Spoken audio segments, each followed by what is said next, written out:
জান্নাতেরি আটো দরজা রাইয়ান নামের একটি দ্বার জান্নাতেরি আটো দরজা রাইয়ান নামের একটি দ্বার সেই দ্বারেতে যাবে কেবল যারা আল্লাহ রোজাদার রোজাদারের মুখের ঘ্রাণ বৃক্ষ নাভির খুশবু সমান তাই তো এদের এত আদর করেন প্রভু রহমান ইসলামের পয়গাম নিয়ে আসছে ধরায় রমজান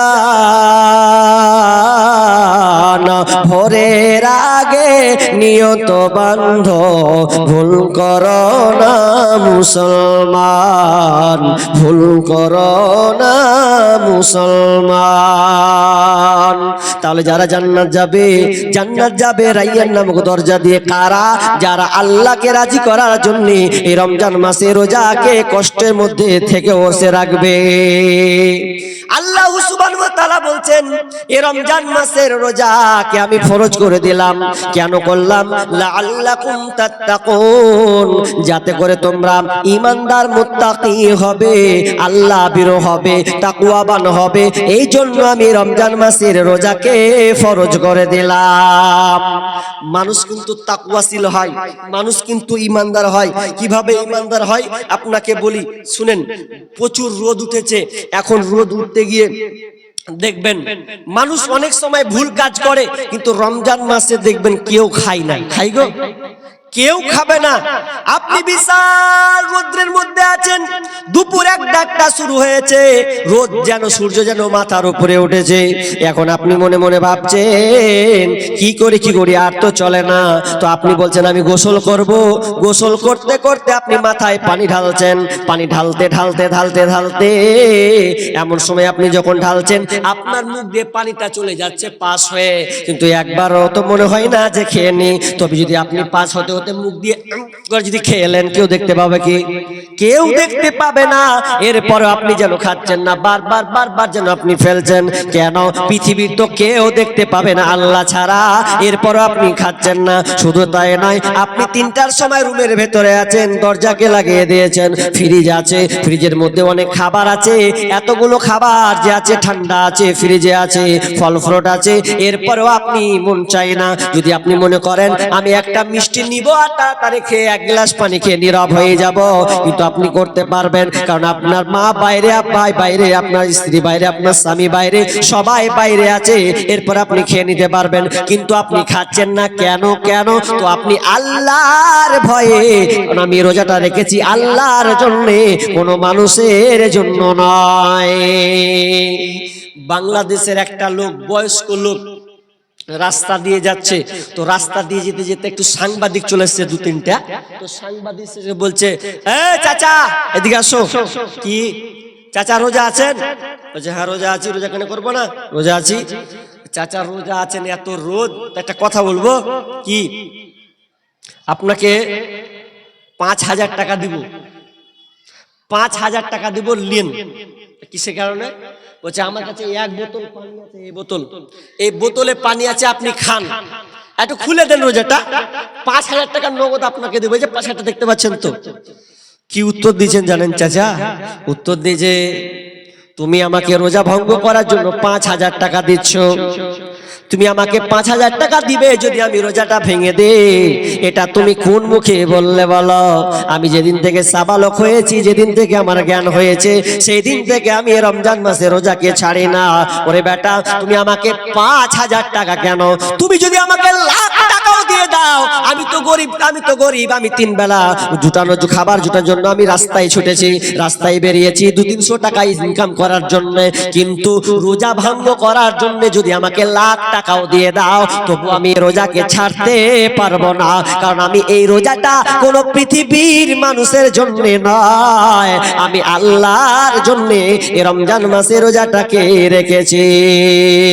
রমজানের 30 রোজা মাপ হবে তো তোর গুনার বোঝা রমজানের 30 রোজা মাপ হবে তোর গুনার বোঝা মাসুম শিশুর মতন প্রভু জীবন তোমায় করবে দান ভোরের আগে নিয়ত বান্ধ ভুল করো না মুসলমান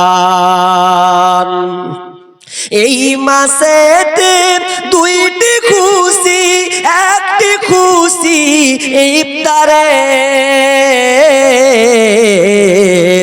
এই মাসেতে দুইটি খুশি একটি খুশি ইফতারের অপরটি হয় আল্লাহর দিদার রোজ হাসরের প্রান্তরে এত সুন্দর মধুর ডাকে যে জন সদা লুকিয়ে থাকে রোজ হাসরে কাঁদবে সেদিন পাবে না খো আল্লাহর দার ভোরের আগে নিয়ত বান্ধ ভুল করো না মুসলমান ও বৃদ্ধ লোক বলছেন আমি পারবো না রোজা ছাড়তে অতএব তুমি এখান থেকে যাও আমি আমার জায়গা ঘাটা দিয়ে দিলাম তার মানে যারা রোজা রাখে তারা পৃথিবীর কারো জন্য নয় একমাত্র আল্লাহর জন্য তারা রোজা রাখে আর আল্লাহ তাআলা নিজে বলছে আমার বান্দারা আপনি যদি নামাজ পড়েন নামাজ পড়ার নেকি আছে আপনি দান করবেন দান করার নেকি আছে বিভিন্ন নেকির কিন্তু ইবাদতের পুরস্কার কিন্তু আপনি পাচ্ছেন বলে দিয়েছেন কিন্তু কেউ যদি রোজা রাখে তো রোজা রাখার পুরস্কার কি আছে এটা কোনো পৃথিবীর কেউ বলতে পারবে না কারণ আল্লাহ নিজে বলেছেন এই রোজাটা আমার জন্য মানুষ রাখে এইজন্য আমি নিজের হাতে তাদেরকে প্রাপ্তটা দিব আমি আল্লাহ নিজের হাতে তাদেরকে পুরস্কার করব যারা রোজা রাখবে আল্লাহর সঙ্গে তাদের দিদার হবে আল্লাহর সঙ্গে তাদের মোলাকাত হবে কিন্তু যারা আমরা রোজা রাখি না রোজা রাখছেন না যারা আরেকটা আপনাকে হাদিস বলি ভালো করে শুনেন কি হাদিস তারপর আমি হাদিসটা বলবো আপনারা উঠছেন যেহেতু এইজন্য ওই হাদিসটা শর্ট করে বলে দেব তাকে এই হাদিসটা আপনাকে বলে দিই কি হাদিস ভালো করে শুনেন আল্লাহ রাসূল মিম্বারে উঠলেন মিম্বারে উঠে বলছেন আমিন আবার দ্বিতীয় সিঁড়িতে পা দিয়েছেন বলছেন আমিন আবার তৃতীয় সিঁড়িতে উঠছেন দিয়ে বলছেন আমিন তিনবার তিন সিঁড়িতে উঠে আমিন সাহাবীরা অবাক ইয়া রাসূলুল্লাহ আপনি এরকম কেন করলেন গো আপনাকে তার কোনোদিন দেখিনি এরকম আমিন আমিন বলতে তো আপনি তিনবার তিন সিঁড়িতে উঠলেন মিম্বারে আপনি আমিন বলছেন সাহাবীরা জিজ্ঞাসা করছেন মা কুনতা তাসনাউ হাদা মা কুনতা তাসনাউ হাদা ইয়া রাসূলুল্লাহ আপনি এই রকমটা কেন করলেন কি এমন কাজ কি এমন কারণ আছে আল্লাহ রাসূল বলেন আমার সাহাবীরা এখনই আমার কাছে জিবরিল আমিন এসেছিল আমি যখন প্রথম সিঁড়িতে পা দিলাম তখন জিবরিল আমিন বলছে যে ব্যক্তি রমজান মাসে রোজাকে ফেলো কিন্তু রোজা পাওয়ার পর সে এর পাপকে মিটাতে পারলো না সেই ব্যক্তিটা ধ্বংস হয়ে যাক সে ধ্বংস হয়ে যাক এটা হলো তাই জন্য আমি আমিন বললাম আচ্ছা যারা রমজান মাস পেলো কিন্তু রমজান মাস পেয়ে তার পাপকে মিটাতে পারলো না পাপকে মোচন করতে পারলো না ওই ব্যক্তি ধ্বংস হয়ে যায় নাম্বার দুই নম্বর কি ধ্বংস দ্বিতীয় পারা আমিন যে বললেন বলছে যে ব্যক্তি আমার নাম শোনার পরেও সাল্লাল্লাহু আলাইহি সাল্লাম বলে না কিংবা দরুদ পড়ে না ওই লোকটা ধ্বংস হয়ে যাক বিশ্ব নবীর বদদুয়া আমার দোয়া হয়তো কোনো সময় লাগবে নাও লাগতে পারে কিন্তু নবী বদদুয়া দিয়ে গেছেন তো লাগবেই লাগবে এখনো সন্দেহ আছে জি কোনো সন্দেহ নাই নবী বলেছেন তো কেউ যদি নবীর নাম শোনার পরে অনেক লোক খ্যাপার মতন খালি এরকম করে থাকে কেউ যদি মুহাম্মদ নাম ব্যবহার করে তাহলে আপনাকে সঙ্গে সঙ্গে বলতে হবে কি সাল্লাল্লাহু আলাইহি ওয়াসাল্লাম যখনই আপনি নবীর নাম শুনবেন তখনই সঙ্গে সঙ্গে বলতে হবে সাল্লাল্লাহু আলাইহি সাল্লাম অনেক লোক আছে খুতবা যখন দেয় এই করে আছে আচ্ছা মুখটা নড়া নবীর নাম নিল বল অনেক লোক বেহুদার মতন চেয়ে থাকে সাল্লাল্লাহু আলাইহি সাল্লাম বলে না যদি কেউ না বলে তাহলে ওই ব্যক্তি ধ্বংস তার জন্য ধ্বংস নাম্বার 3 নম্বর বিষয় বলছেন যে ব্যক্তি মা বাপ বৃদ্ধ হয়ে গেছে, বাপ কিংবা মাকে পেল, কিন্তু বাপ মাকে পাওয়ার পরেও সে জান্নাত নিতে পারল না, ওই ব্যক্তিটা ধ্বংস হয়ে যায়। মা বাপ যার বেঁচে আছে, মা বাপ বেঁচে আছে কিন্তু মা বাপের খিদমত করতে পারলো না, খিদমত করে জান্নাত নিতে পারলো না, ওই ব্যক্তিটা ধ্বংস হয়ে যাক, ধ্বংস।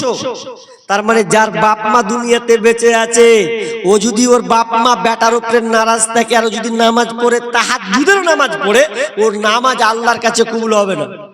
বাপ মা যদি অসন্তুষ্ট থাকে যে আমার বেটার জন্য আমি দুঃখে আছি, ভারাক্রান্ত মনে, তাহলে জেনে নেন ওই ছেলে কোনোদিন জান্নাতে যেতে পারবে না, আল্লাহ তাআলা তার ইবাদতই কবুল করবে না। কারণ কোরআনে যত আয়াত আছে, যত ইবাদতের কথা আছে, একটা একটা করে বর্ণনা নাই, কিন্তু মা বাপের ব্যাপারে একটা একটা করে আলোচনা আছে যে বাপ মায়ের সঙ্গে টু শব্দ তুমি করতে পারবে না।